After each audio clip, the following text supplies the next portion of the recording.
Et le plus gros risque, le plus gros risque, c'est que tu regrettes. Il vaut mieux avoir des remords. Crois-moi qu'il vaut mieux regretter d'avoir fait quelque chose que de ne pas le faire du tout. Et je me suis... En fait, et c'est cette chance où je me suis tellement planté. Enfin, je me suis fait virer de 2 collèges, de 2 lycées. J'ai fait 4 écoles de commerce en 5 ans. J'ai appris à tirer de chaque échec parce que t'en sortiras forcément un truc bien. Bienvenue dans Rupture Co. Ici, pas de conseils de productivité ou de promesses de job de rêve, juste des invités qui discutent avec moi de passion, doute et de rapport au travail. Parce qu'aimer ce qu'on fait, c'est bien, mais payer son loyer, c'est pas mal non plus. Si l'épisode te plaît, n'hésite pas à laisser ton avis et à le partager. Bonne écoute. Okay. Si tu veux m'emmener quelque part... Bien sûr, j'hésiterai pas. Écoute, salut Thomas. Bonjour mon Raph, Comment tu vas ? Très bien, et toi ? Très bien, je te remercie. Ça va aussi, un peu fatigué, mais c'est normal, c'est la reprise. Merci beaucoup d'avoir trouvé le temps dans ton agenda très rempli ces derniers temps. Ouais, mais écoute, il faut, hein, on peut, hein, pour les amis toujours. Pour les amis toujours, puis on est FC chômage, donc on a un peu que ça à faire. Le chômage, hein, heureusement. Et on les remercie, hein, merci à tous. Du coup, ouais, aujourd'hui, je voulais t'inviter déjà parce que, bon, je te le dis, tu le sais déjà, mais je suis un peu admiratif de ton parcours et de tous les gens que je ramène ici, donc c'est un peu l'avantage de choisir qui on va harceler de questions pendant 1 heure. J'ai envie qu'on parle un peu, toi et moi, de travail, d'ambition, de pourquoi tu as fait tes choix, si tu les regrettes, lesquels tu as regretté, lesquels, en fait, tu es très content d'avoir fait. Ouais. Et de regarder tout ça avec ton œil d'aujourd'hui avec un peu de recul. Bah écoute, avec plaisir. Parfait. Merci beaucoup en tout cas pour l'invitation. Je suis très touché et honoré. Thomas, j'ai une première question. Comment tu te présentes, toi, aux gens qui te demandent ce que tu fais dans la vie ? Je me présente en tant que restaurateur. Ouais. Restaurateur de passion, parce que c'est un choix, du coup, on s'est rencontrés, nous, en école de commerce. Ouais. Et donc, je n'étais pas voué à faire ça, mais c'est quelque chose que j'ai choisi. Donc, je suis fier de... Tes choix. Ouais, exactement. De Fier ton de œil. dire. Les gens savent ce que c'est un restaurateur ? Non, mais après, s'ils veulent... voilà, c'est... Après, c'est une question, voilà, c'est une question, c'est comme un docteur. Souvent, voilà, t'es médecin, on ne creuse pas trop. Restaurant, la restauration, ça peut être beaucoup de choses. Et puis, ceux qui veulent creuser... Les gens, enfin, du coup, moi, l'image que j'ai, c'est en fait, tu fais pas à manger, t'es pas en salle. Quoique tu peux être en salle. Si, je suis en salle. même en salle. Je suis en qu'on appelle un support opérationnel. C'est dès qu'ils ont besoin de moi, je suis en salle.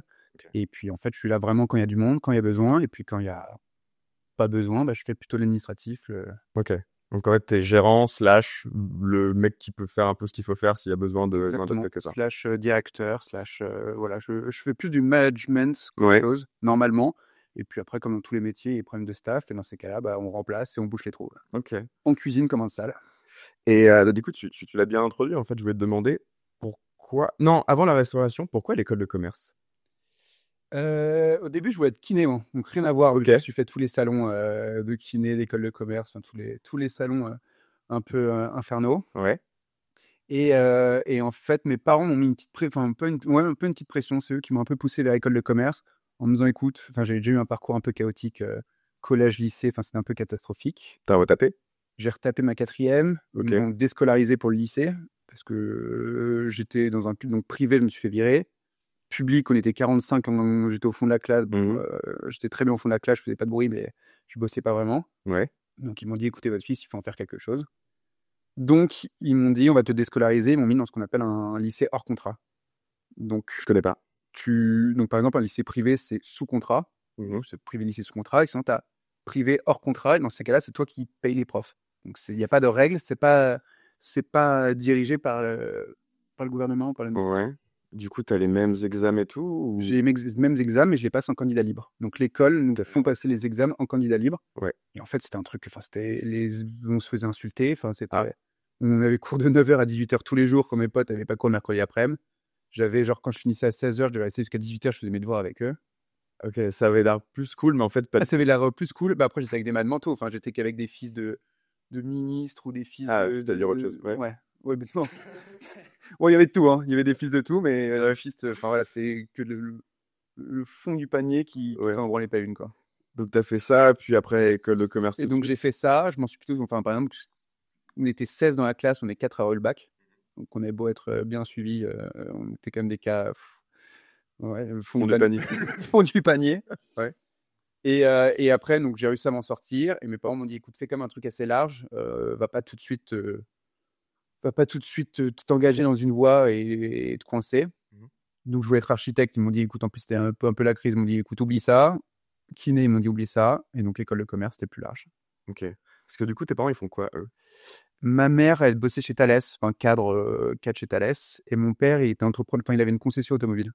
D'accord, donc c'était sa boîte, j'imagine? C'était sa boîte, ouais. C'était la boîte familiale, celle de mon arrière-grand-mère, de mon grand-père, de mon père. Ok, donc tu avais déjà un petit peu un environnement où ils pouvaient te pousser et te dire, bah, si tu veux faire ta propre activité, lancer ton truc, vas-y, quoi. Ah oui, c'est clairement un peu ce qui m'inspirait. Parce qu'il bossait comme un fou, mais il s'organisait comme il le voulait. Et ça, c'était ce que je trouvais magique. Ok. Et le salariat, donc plutôt côté de ta mère, ça te plaisait ou comment ça s'est passé le switch? Euh, Bah ouais, enfin, ça m'intriguait, j'avais envie de tout voir. Et de toute façon, on se lançait tout de suite. Je voulais pas entreprendre pour entreprendre parce que je voulais une idée ou parce que je voulais faire ce que je voulais. Ouais. Donc, j'y suis passé par le salariat. Puis rapidement, ouais, je me suis dit, ouais, Pas trop. ouais, pas sûr, pas sûr. Parce que t'étais chez Next City, c'est ça? Exactement, ouais. Ouais. Donc ça, c'était après les écoles de commerce que t'as fait. Ouais. T'as fait combien de temps? J'ai fait 2 ans et demi, 3 ans chez Nexity. Ouais. Donc, stage de fin d'études. Et après, ils m'ont proposé un poste assez cool que je ne m'aurais pas refusé. Donc j'ai sauté sur l'occasion. Et puis 3 ans de Nexity. Et ouais, t'as kiffé quand même? Ouais, ah non, non, c'était ouf. Justement, j'avais aussi cette liberté. J'avais une liberté qui était folle dans un grand groupe avec des moyens qui étaient colossaux. Donc, C'est pas en fait le taf qui t'a dégoûté du salariat quoi que ce soit. ah, pas du tout. C'est Non. vraiment en fait mon envie, encore plus d'avoir goûté cette liberté dans un grand groupe. Je me suis dit, putain, en fait, j'en veux encore plus. Et c'était un premier pas dans l'entrepreneuriat ou dans la liberté absolue. Ok. Ouais, c'était pas un trauma ni rien, C'était mais pas un trauma, non. Ah non, non. tu savais dès le départ en fait en faisant ce taf chez Next City que tu t'envisageais de partir quoi qu'il arrive ou ça t'est venu un peu au fil de l'eau? Non, ça m'est venu au fil de l'eau, pas avec le Covid aussi. Ouais. Et Covid, c'est pas le truc où je me suis dit, parce que en fait, j'ai jamais bossé autant que pendant le Covid chez Nexity, donc c'était très cool, ça m'occupait. Ouais. Mais c'est pas là où je me suis dit, tiens, je vais changer ma vie. Mais c'est juste qu'en fait, on n'avait plus les moyens de faire ce qu'on voulait. Mhm. Et mon boulot est devenu tout de suite un peu plus chiant, sans Ok. moyens. Et donc tu t'es dit, il y a eu une pandémie, tous les gens qui étaient Exactement. restaurateurs sont vautrés, vas-y, je vais être restaurateur. Et C'est pas vraiment- de pandémie dans une Mais non, mais plus personne n'a voulu revenir. Je comprends. Ils se sont dit, attends, j'ai pas de week-end, j'ai pas de soirée. Ils ont goûté à ça. Ok, Moi, je connaissais pas encore. Je me suis dit, bah, tu sais quoi, je vais prendre leur place, hein. d'accord, ok, je comprends. Et du coup, donc, en fait, en soi, ton parcours, il a l'air de se tenir finalement. École de commerce, Next City, du coup, l'entrepreneuriat. Tu te considères comme entrepreneur? Ouais, je me considère comme entrepreneur, hein. Ouais. C'est des aspects. Après, je pensais aussi que l'entrepreneuriat, c'était forcément dans l'innovation. En fait, non, c'est à partir du moment où tu entreprends, t'en es un. C'est marrant parce que moi, enfin, j'ai typiquement la même façon de penser. Pour moi, l'entrepreneuriat, c'est des gens qui sont à Station F et qui font des boîtes de tech ou d'autres choses, mais qui veulent faire un truc un peu nouveau. Moi, je monte ma boîte là d'audiovisuel, je me sens pas entrepreneur. Bah, c'est parce qu'on a tous les deux baigné dedans un peu, Ouais. dans l'innovation, dans les petites startups. Ce que je faisais chez Nexity, c'est que je les accompagnais, j'accompagnais les entrepreneurs à créer leur boîte. Enfin, intrapreneurs et entrepreneurs. Donc, c'est des gens qui n'avaient aucune idée de comment faire. Et quand tu as une idée, souvent, tu veux commencer par le côté super cool. Tu veux faire un truc sexy, tu veux faire une super belle com. Ouais, bien sûr. Et finalement, c'est pas comme ça ou par là qu'il faut forcément commencer. Et donc, moi, je les accompagnais à trouver ce chemin-là. Donc, pour moi, c'était aussi ça, l'entrepreneuriat. Ouais. Et puis, je me suis dit que finalement, bosser en startup aussi, ça me faisait chier. D'être derrière un bureau, ça m'emmerdait un peu. T'as envisagé enfin, est-ce que, du coup, t'accompagnais des gens qui faisaient ça, mais ça te plaisait ce qui se faisait? Est-ce que tu t'es dit à un moment donné, vas-y, en fait, pourquoi pas, bosser avec eux ou les remplacer, être à leur place? Tu t'es dit, vas-y, je vais faire carrément autre chose? Si j'ai pensé être à leur place, mais c'était pas le bon objectif. Mm. Enfin, si je me voyais à leur place, c'était parce que j'avais envie de gagner de l'argent et je me dis, ok, super, Ouais. je vais monter ma boîte et même si j'en recrée une autonome, dans 10 ans, je vends tout et je suis millionnaire. Ok. Grosso modo, c'est ce qui me motivait. Et en fait, après, je me suis posé des questions. Je me suis dit, en fait, je veux pas que l'argent soit la fin, je veux juste que ça soit justement l'aboutissement d'un métier dans lequel je me régale. Ok. Et tu te régales aujourd'hui? Et je me régale aujourd'hui. Ouais. Je suis pas millionnaire, mais je me régale et puis je gagne très bien ma vie en faisant ce que j'aime. Et ça, c'est aussi un luxe. Je sais pas si j'aurais choisi cette voie si, voilà, tu connais notre train de vie, on déconne beaucoup, on dépense pas mal, parfois plus que ce qu'on gagne. Ouais. Et donc, je sais pas si j'aurais été prêt, ça aurait été triste, mais je sais pas si j'aurais été prêt à faire un métier qui me privait de ça. Donc, j'ai la chance d'avoir trouvé une passion qui me permet de bien vivre. Ok. Mais est-ce que je l'aurais fait autrement? Je sais pas. Donc, c'est quand même une passion, la restauration de base. T'as commencé en restauration, donc à faire de service, il me semble. Ouais, c'est ça. Ouais. En fait, ça faisait longtemps que je voulais faire ça, mais comme je connaissais personne qui le faisait, pour moi, c'était pas un vrai métier. Ouais. C'est un peu le truc bizarre. Je connais pas de restaurateur. Pour moi, c'est pas un hobby, mais c'était presque ça. Et en fait, j'ai pas mal déconné. Donc, PSB, j'ai fait école de commerce, j'en ai fait plusieurs. Donc, je me suis fait virer de quelques-unes. Et en fait, j'ai un peu craqué à la fin d'une. Et j'ai fait beaucoup de conneries, je suis beaucoup sorti. Et en fait, il y a la banque qui a appelé mes parents en disant, écoutez, votre fils, il va être interdit bancaire parce que il a trop dépensé. Et donc, mes parents, très gentiment, m'ont dit, écoute, t'es trop con. Ça serait dommage que tu sois un taliban bancaire à ton âge. On va te renflouer les caisses. Par contre, voilà ce que tu nous dois. Et donc, je leur devais une certaine somme d'argent qui se compte en milliers d'euros. Ouais. Et donc, ils m'ont dit, t'as 2 mois pour nous rembourser. 2 mois. 2 mois. Ah, Ils m'ont ok. dit ça en fin juin. Donc, je me suis fait virer, pas PSB, c'était fin mai. Je déconne jusqu'à juin. Il m'a dit, bah écoute, t'as jusqu'à début septembre pour nous rembourser. On dirait un peu Al Capone qui te fait un prêt, quoi. C'est un peu ça. On est sympa, mais il déconne pas de jour. Hein. Ouais, non, mais les taux étaient intéressants. Donc.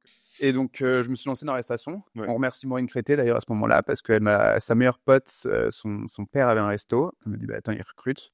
Et donc, j'ai bossé comme un chien pendant 2 mois.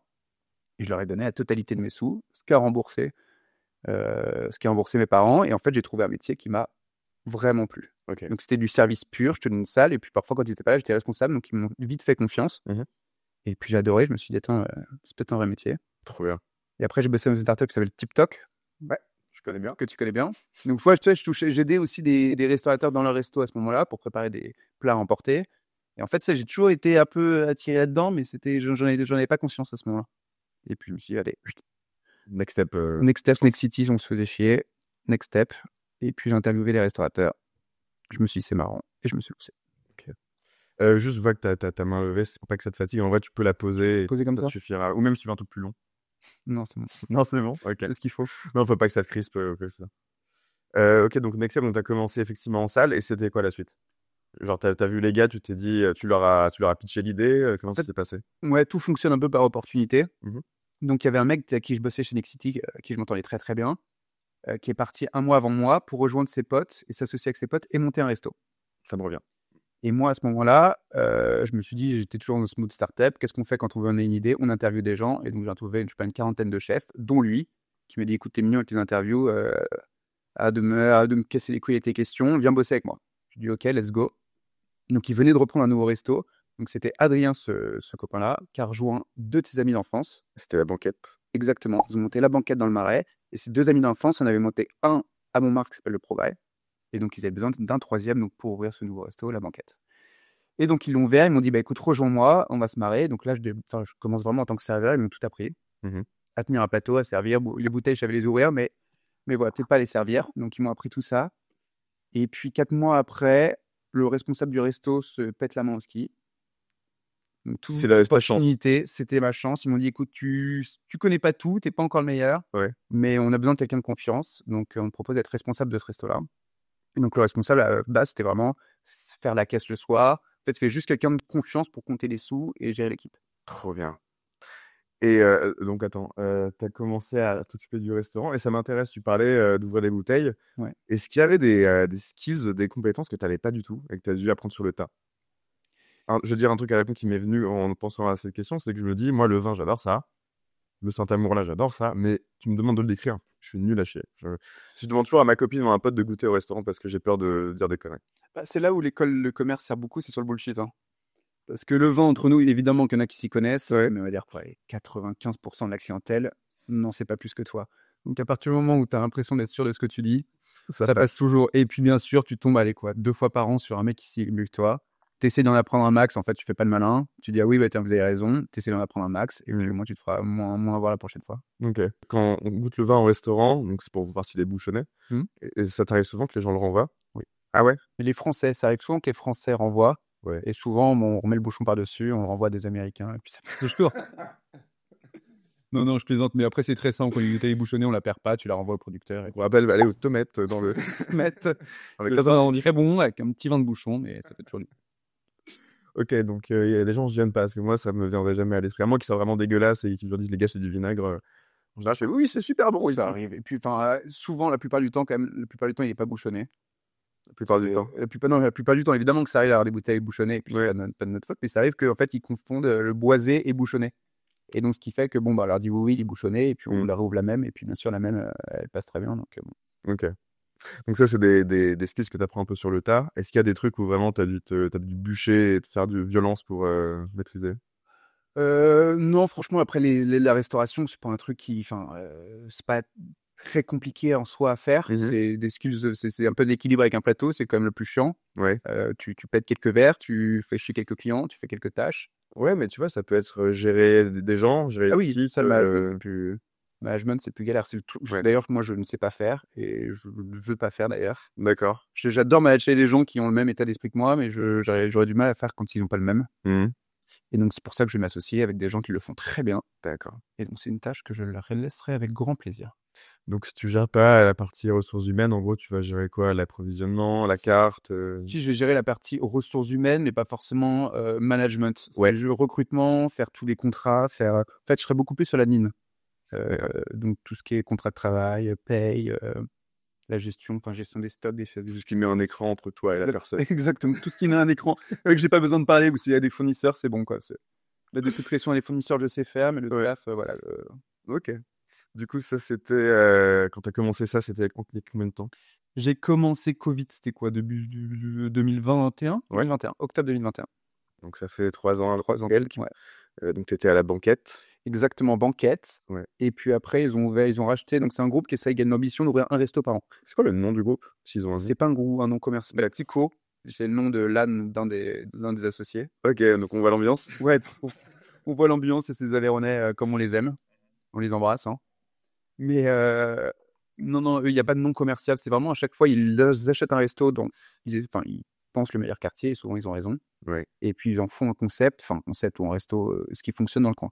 Donc, il n'y a pas vraiment d'identité entre chaque resto. D'accord. Et les tomates, pourquoi les tomates? C'est quoi une tomate? Tomate, ça, c'est petites pierres méditerranéennes. Il y a 6 côtés. Ouais. J'ai oublié le nom d'une pierre à 6 côtés. Exact. C'est rouge. C'est ce qu'on appelle ces petites pierres que tu peux voir sur les murs, mais souvent, c'est au sol des vieilles maisons provençales. Là, comme ça, je l'ai pas, mais c'est que ça reviendra. Tu mettras ça dans une vidéo. Exactement. Et en gros, donc, c'est un resto méditerranéen. Et donc, on a cherché une petite consonance méditerranéenne. Ouais. Et donc, on a mis des pierres, des tomates un peu partout dans le resto. Et puis, on a fait la nourriture de Timedzé. Et succès? Et succès. Ouais. Plutôt succès, parce que c'était un Häagen-Dazs avant. Donc, ouais, on n'a pas trop de quoi comparer, mais c'était un petit resto. On a réussi à en faire c'est quasiment complet à midi et soir. Donc, en ce moment, comme c'est un resto qui est ouvert matin, midi, enfin toute la journée, on essaye de le remplir entre les deux, mais pour l'instant, on en est très content. Ouais. Tu l'as dit au départ, en fait, la restauration, surtout quand tu commences, j'imagine, où tu fais beaucoup d'heures et en fait, t'es payé à l'heure, mais tu fais du 50 heures par semaine parfois, voire plus. Souvent plus. 50 heures, c'est le strict minimum. plus contractuel. Ok. Je sais qu'avant, tu faisais de la course à pied. C'est toi qui m'a poussé involontairement à faire mon premier marathon, donc je te remercie.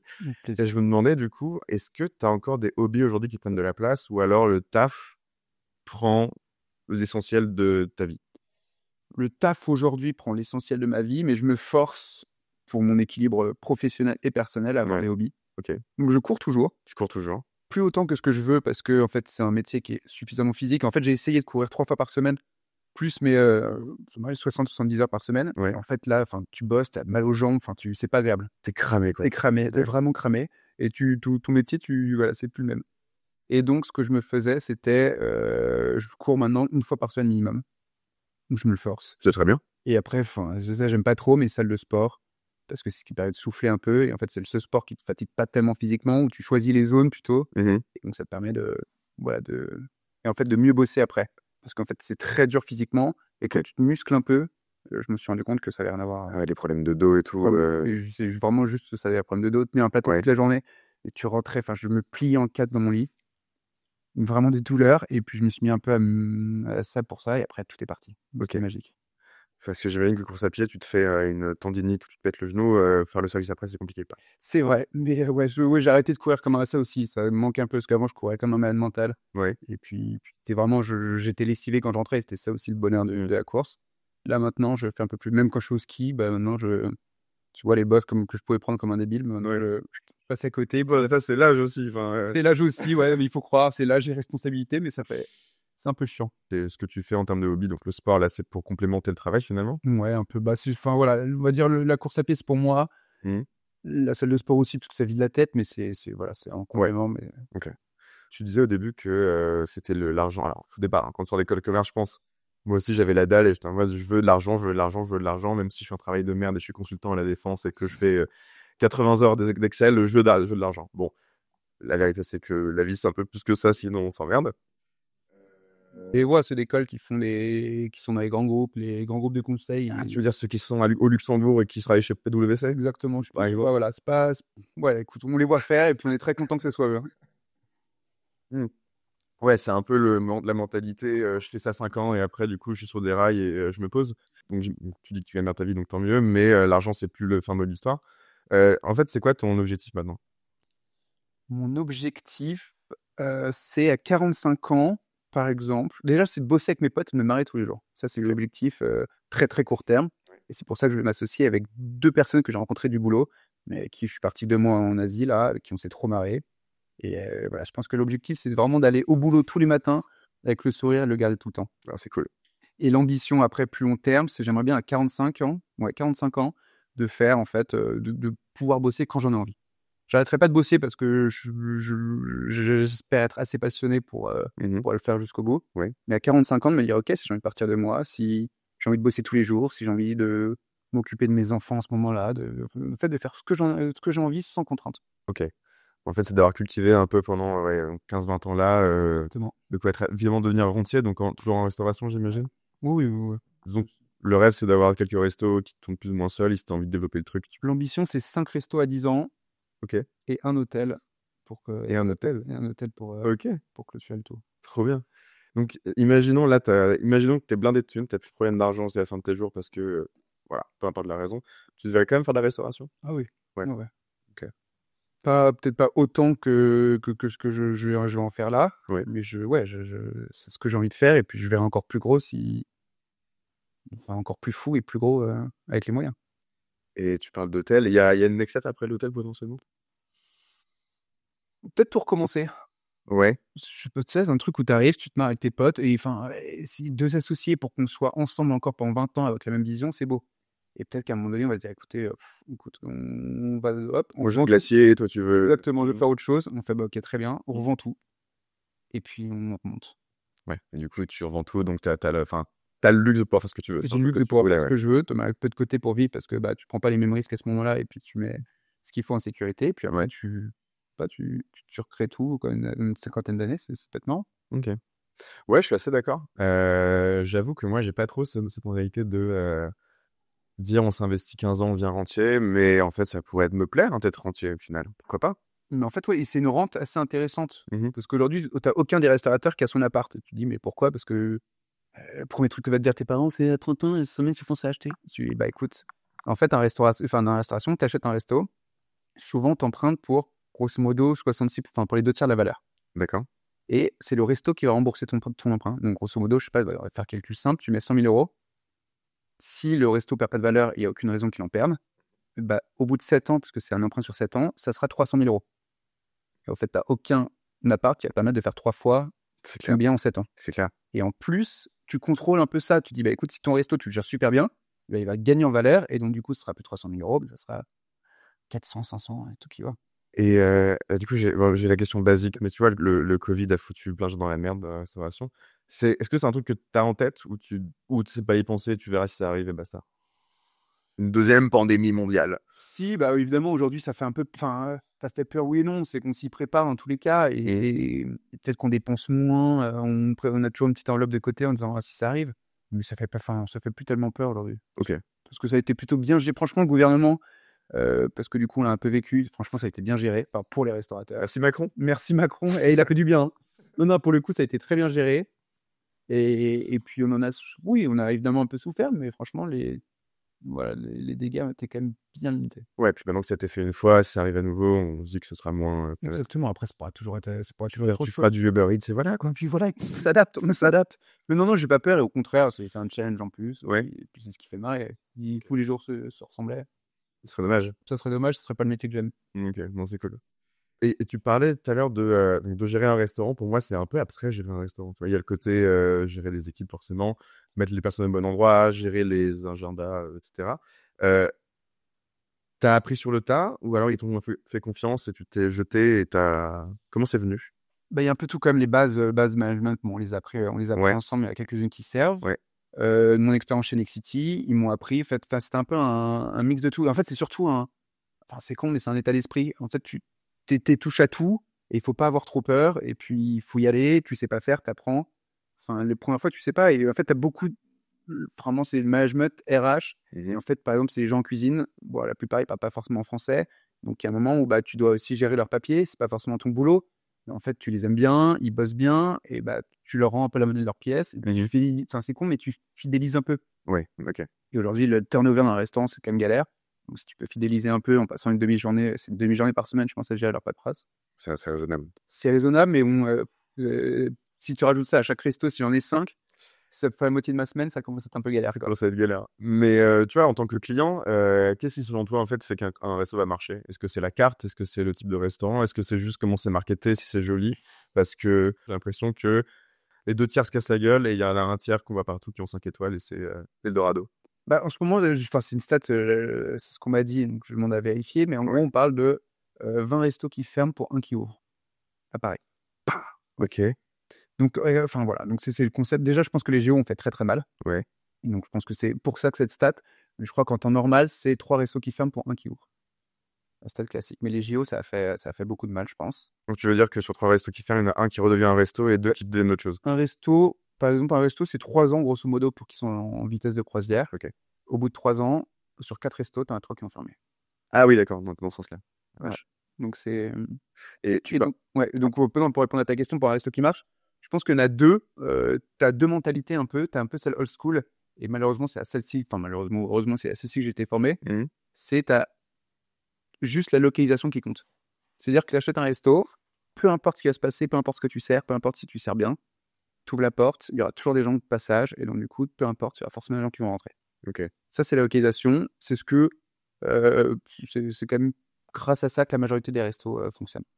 Et donc, si le resto en question, parce qu'il y en a dans mon quartier à République qui ont des notes catastrophiques, malgré ça, est-ce que les gens font vraiment attention à ça? Parce que moi, j'ai l'impression que c'est toute ma vie d'aller sur Google Maps et de regarder les De notes. plus en plus, il y Ouais. a, il y a- enfin, même moi, j'ai vu la différence, alors que j'ai commencé il y a 3 ans. Il y a 3 ans, c'était déjà beaucoup moins ça. Mhm. Maintenant, c'est catastrophique. Et même aujourd'hui, pour nous, c'est notre bagarre au quotidien de justement les avis de De comment récupérer censurer les gens. de censurer les gens. Dès qu'il y a un truc qui se passe mal, écoute, ouais, tu te baisses, hein, tu baisses ton froc et puis tu Ouais. tombes gentiment.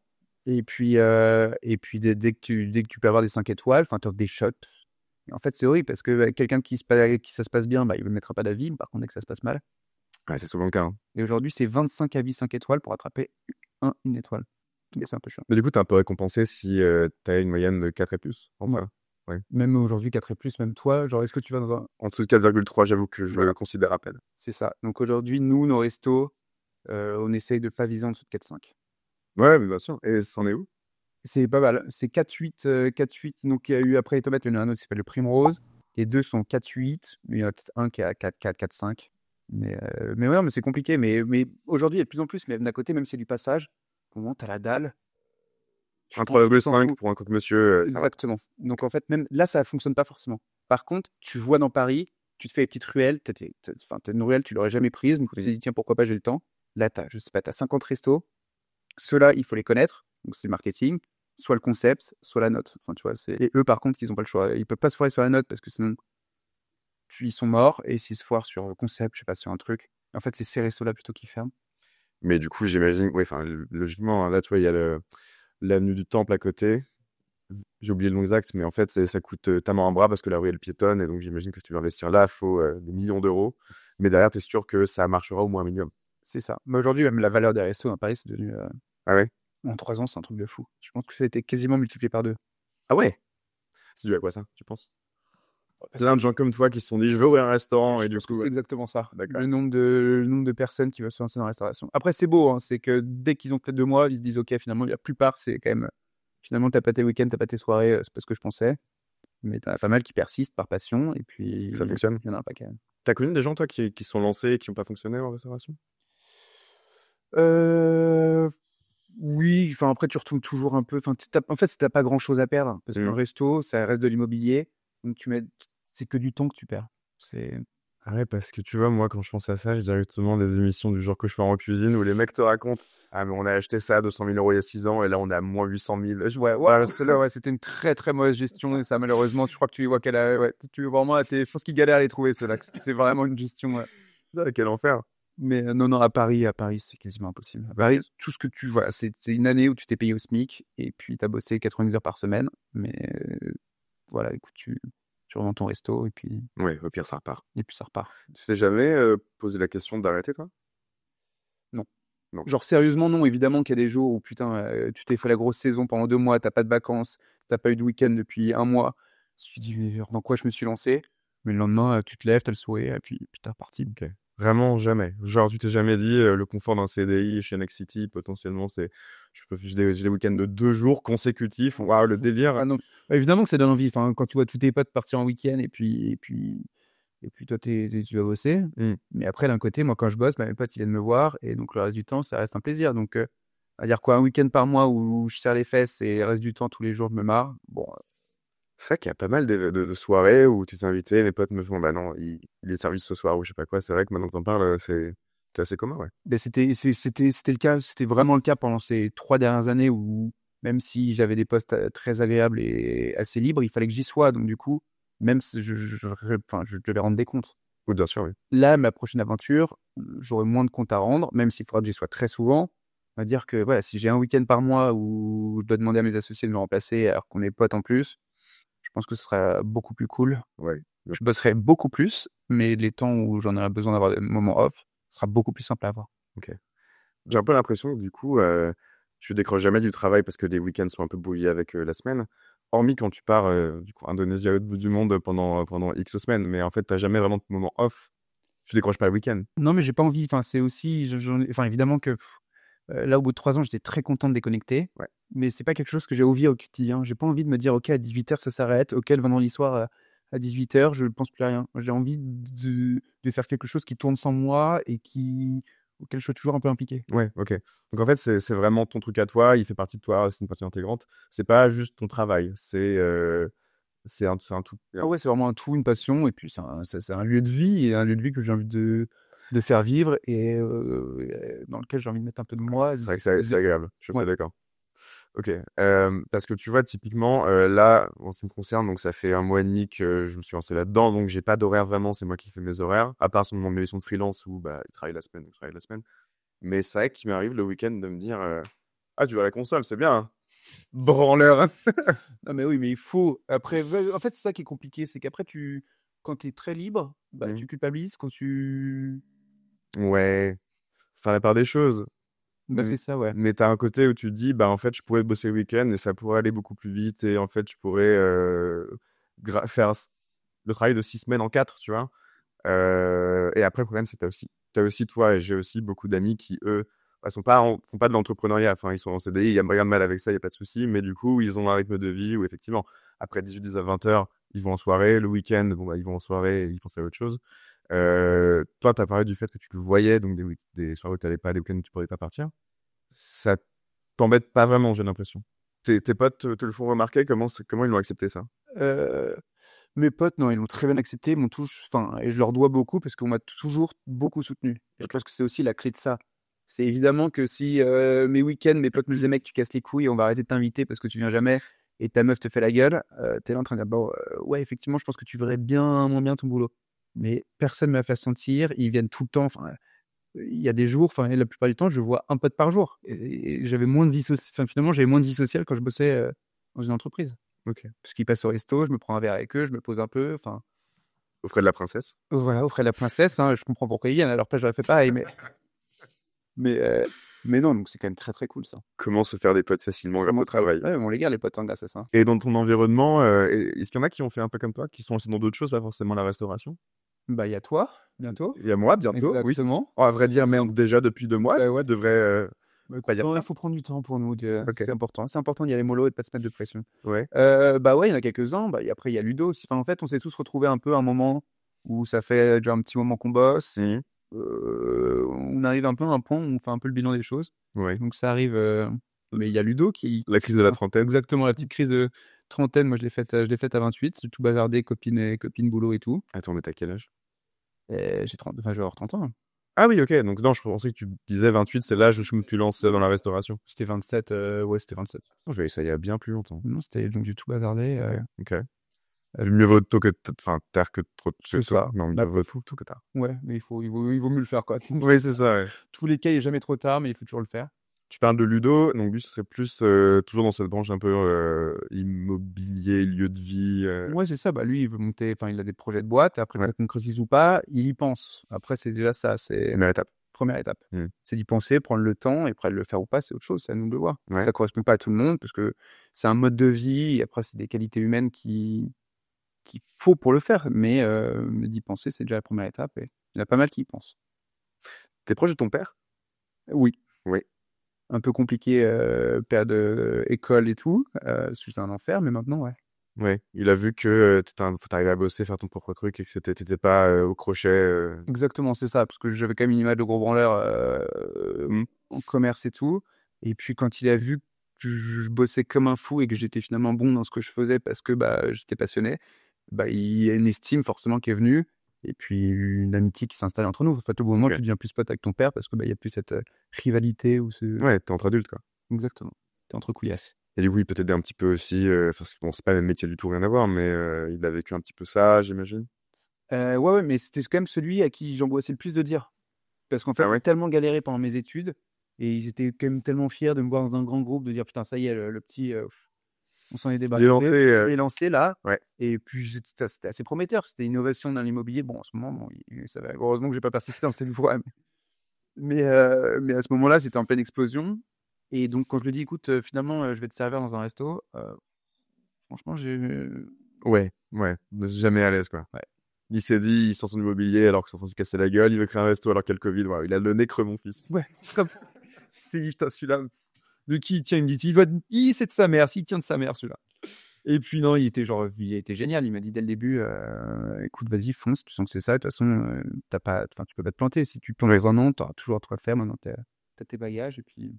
Ouais, moi j'ai eu le même, problème avec le mien. Bon, encore une fois, moi rien n'est fait.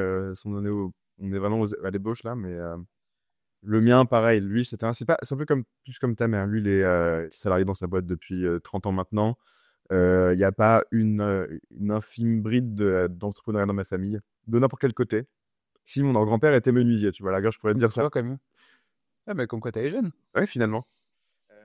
Mais pareil, quand je lui ai dit, je me souviens, c'était au restaurant il y a un mois et demi, quand je lui ai dit, ouais, bah, du coup, je veux lancer ma boîte, nanana, je suis parti dans un monologue d'auto-justification non-stop. Le souvent, il me regardait pas, il regardait son assiette en train de manger mécaniquement. Waouh! C'est toujours un peu stressant, quoi. Et qu'est-ce qu'il a dit au final? Bah, vu le cadre, il pouvait pas dire grand-chose.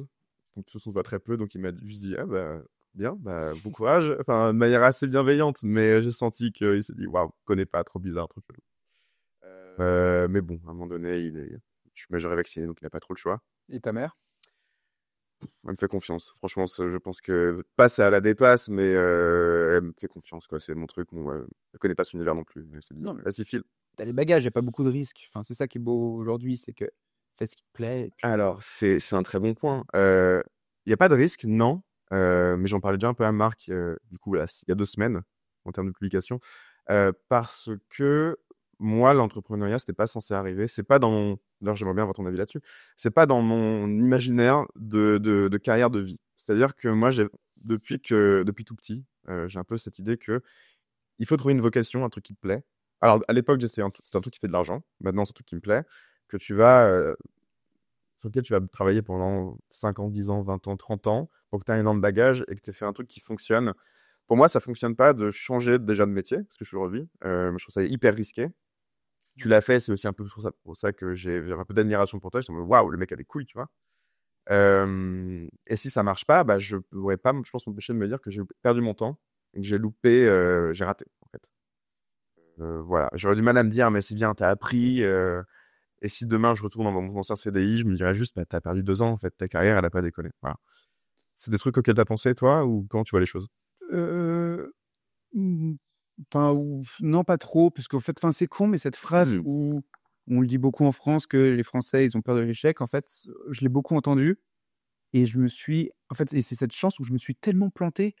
Enfin, je me suis fait virer de 2 collèges, de 2 lycées, j'ai fait 4 écoles de commerce en 5 ans. Enfin, en fait, tu vois, enfin, c'est horrible à dire, mais en fait, j'en ai fait une force. Et à un moment où là, enfin, et si tu veux, au bout d'un moment, je me dis, ok, enfin, il y a un problème. Oh.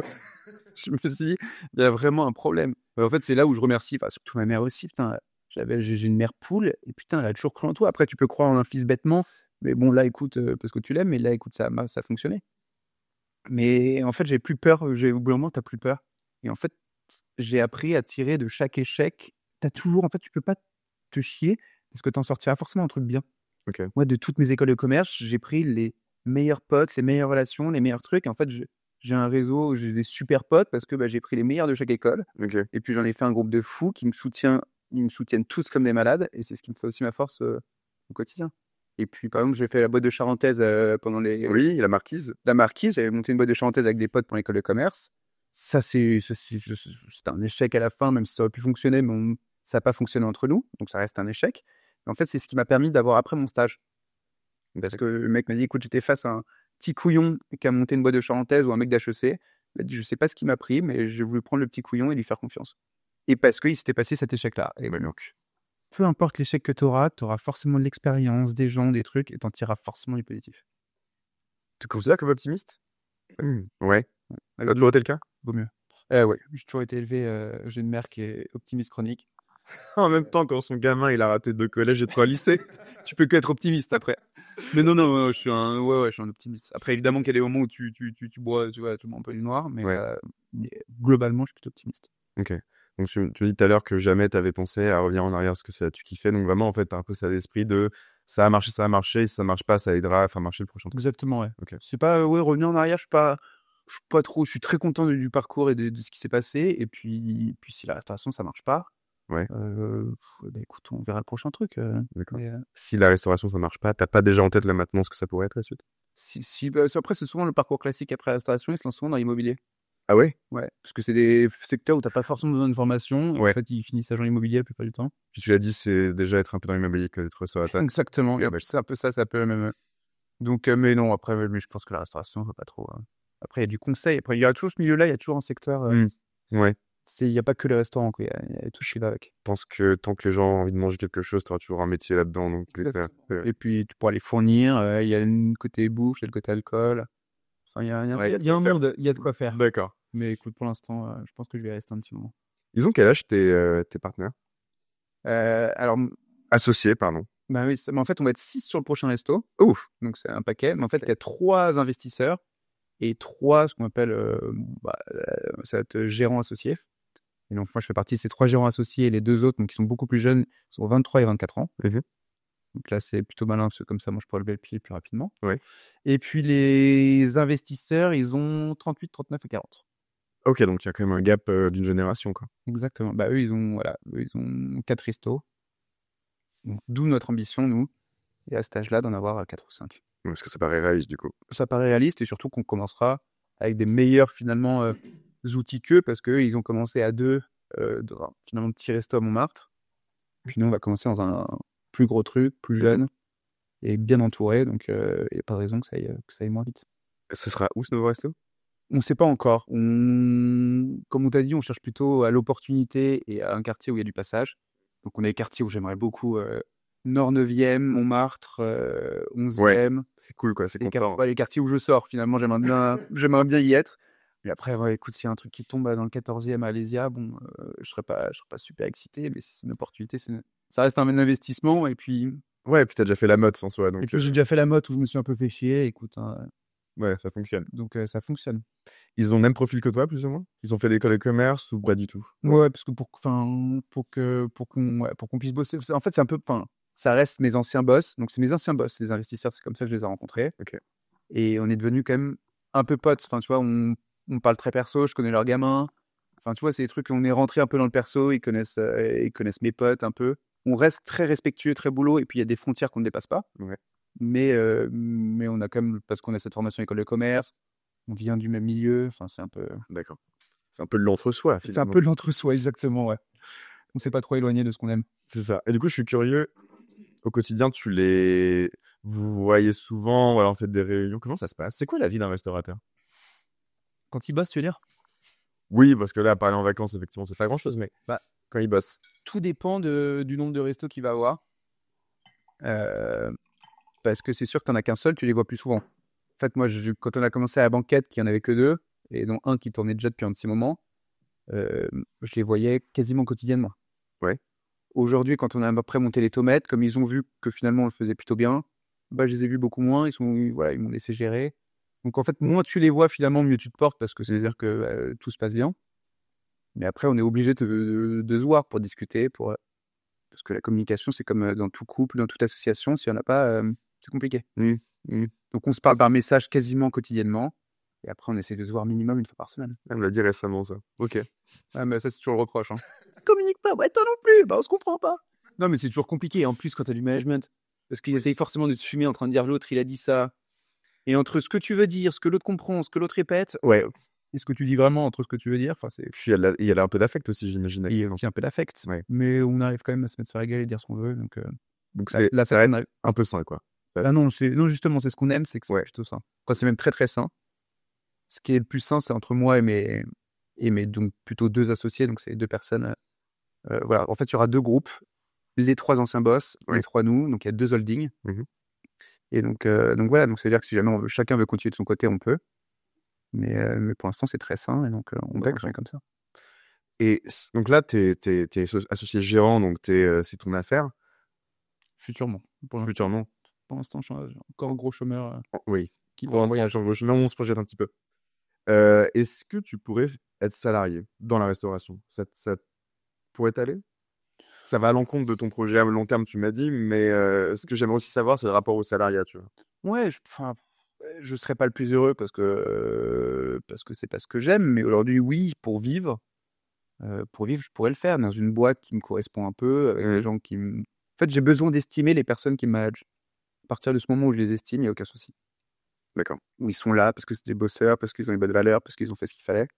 Si on a tous eu des managers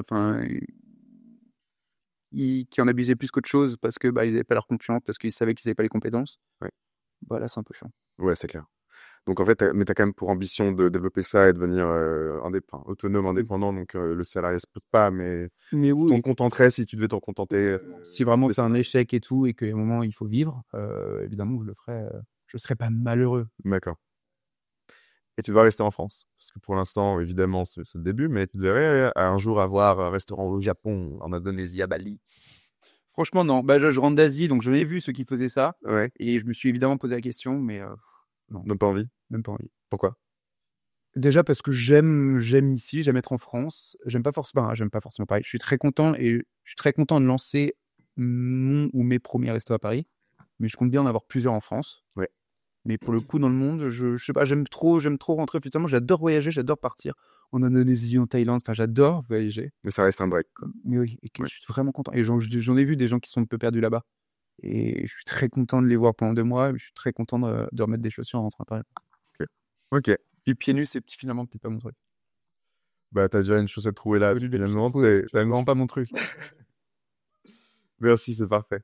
Ce que j'aime faire, c'est demander à l'invité d'avant une question pour l'invité d'après. Donc, t'es le deuxième, donc t'es le premier qui a une question d'avant. Marc voulait savoir quelle est la plus petite décision dans ta vie que t'as prise et quel est le plus gros impact? Un peu à la effet papillon. Tu peux prendre 2 minutes, hein. T'es pas obligé de répondre tout de suite, tu couperais au montage. Ouais, mais... La plus petite décision. Genre, un ami qui t'aurait dit une phrase qui t'a un peu impacté, te dit, mais en fait, carrément, il a raison, ou alors... la restauration, je me suis lancé comme ça. Hein.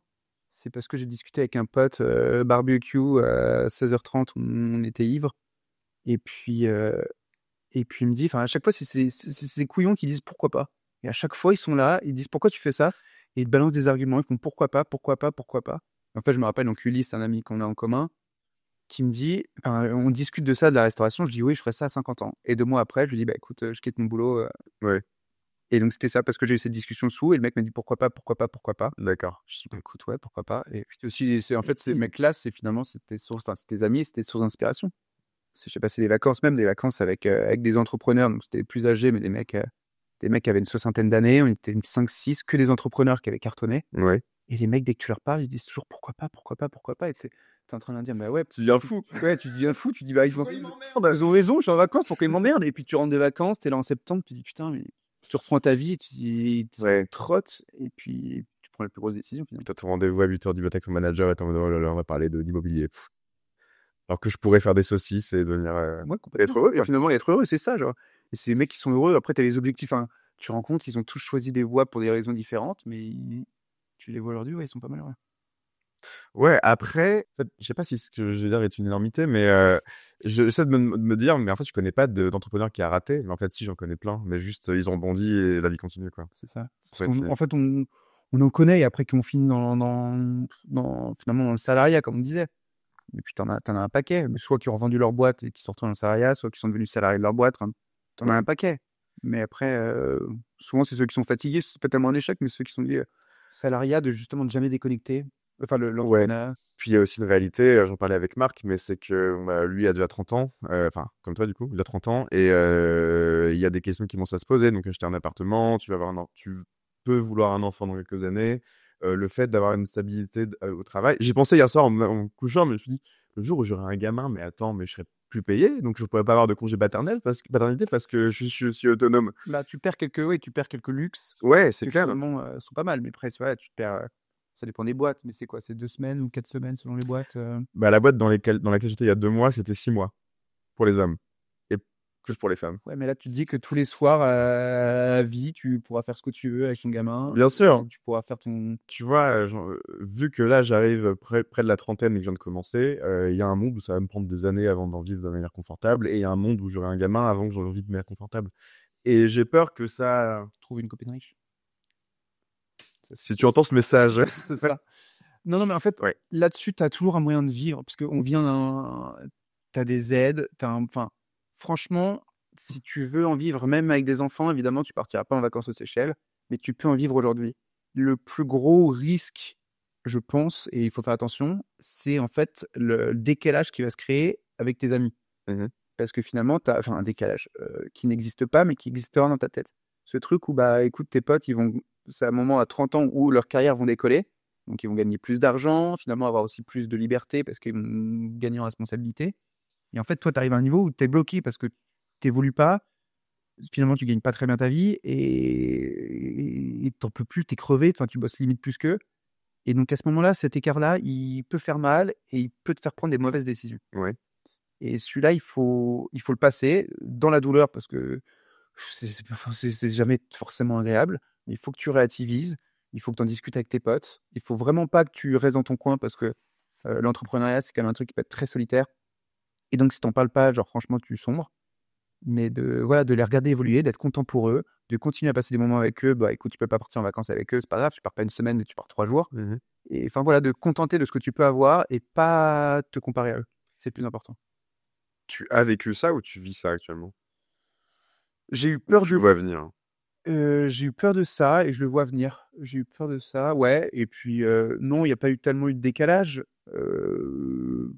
Mais je sais qu'il là, il va y en avoir un parce que bah, je me lance dans une boîte où je vais pas me payer, où je vais me payer très peu, où en fait, mon salaire fasse uniquement me permettre de payer mes charges. Donc, mes courses. Ok. Donc, évidemment, j'ai un peu d'argent de côté, je pourrais partir en vacances, mais je ne ferai plus des grands week-ends comme aujourd'hui où on compte pas forcément.